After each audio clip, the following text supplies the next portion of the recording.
First, let's take a look at the modeling tools we're going to be needing. Select your model and then go to Edit Mode. We're going to take a look at the Extrude tool. The Extrude tool can be found here in the toolbar to the left, or you can press E with a face, edge, or vertex selected. Let's select face and extrude it. Press 3 to go to face mode and select a face. Press E to extrude it out. You can do this again and again.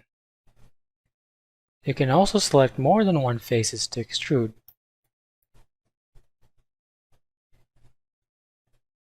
You can extrude in by pressing E and then pressing S. This will create an inset. You can extrude inside the mesh too by pressing E and then moving the mouse down and click. You can also extrude an edge. Press 2 to go to edge mode, select an edge, and press E. You can constrain your movement to any axes by pressing the hotkey for those axes. For the x-axis, press X. For the y-axis, press Y. For the z-axis, press Z. Let's constrain it to axis X. You can also extrude vertices. Let's select a vertex and press E to extrude it.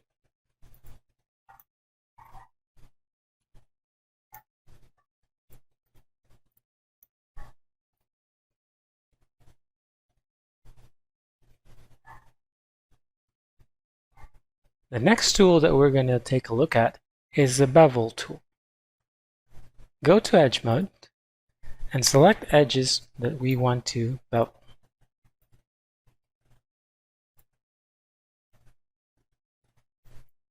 You can either go here or press Ctrl B. And then left click. This creates a beveling of the edge. Once you've done a bevel, this pop-up dialog will appear. You can click here to adjust your bevel settings. You can adjust your width and the amount of segments. The amount of segments will determine how smooth that corner is. We can do the same for these edges here. Press Ctrl B and bevel. Notice that it remembers the amount of segments that we used. Next is the Loop Cut tool. You can either find it here or press Ctrl R.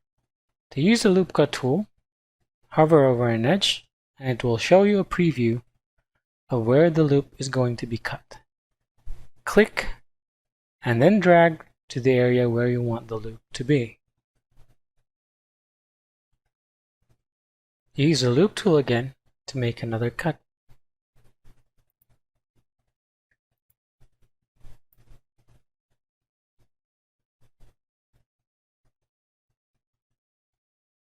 To adjust how many cuts there are, you can go to the Loop Cut and Slide dialog box and increase the number of cuts.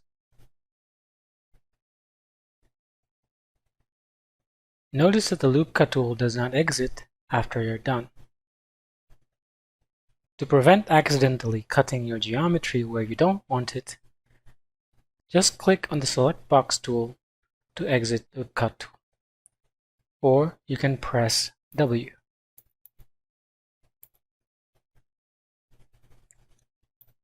Select an edge loop by pressing Shift+Alt and clicking on an edge.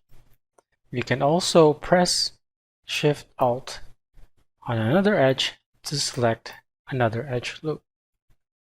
By selecting edge loops, you can manipulate them by using your transformation tools: scaling, moving, or rotating.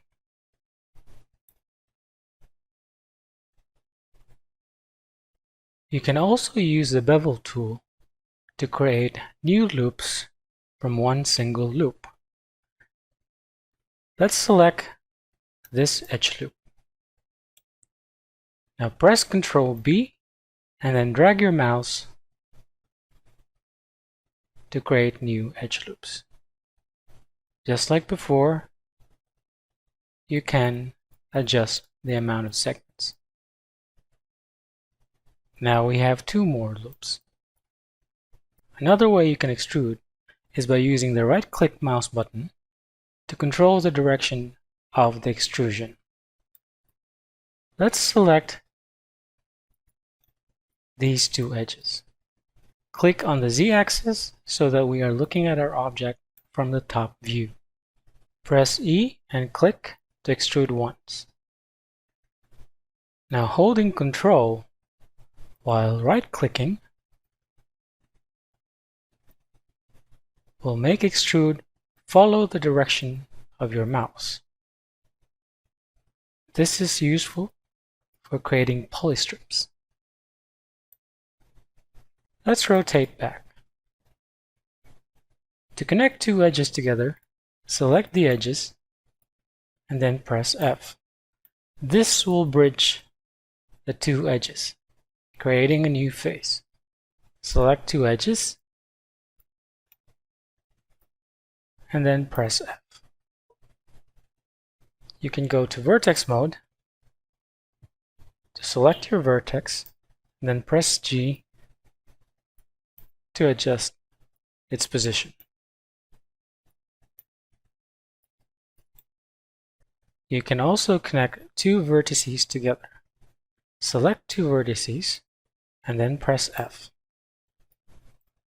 To fill a closed vertex loop, select the vertices and then press F.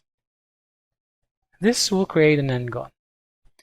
We usually try to avoid n-gons to avoid modeling and shading issues later on. So let's delete the face. Press 3 to go to face mode.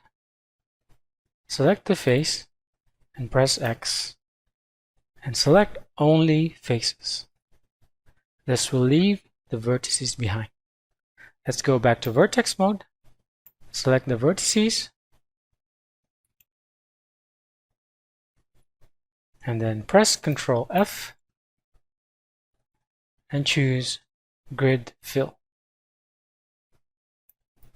Notice that it now created this edge to connect these 2 vertices together. Now you don't have an n-gon. If you want to delete an edge loop, select the edge loop, press X, and choose Dissolve Edges. This will delete the edge loop without changing the faces and edges close to it.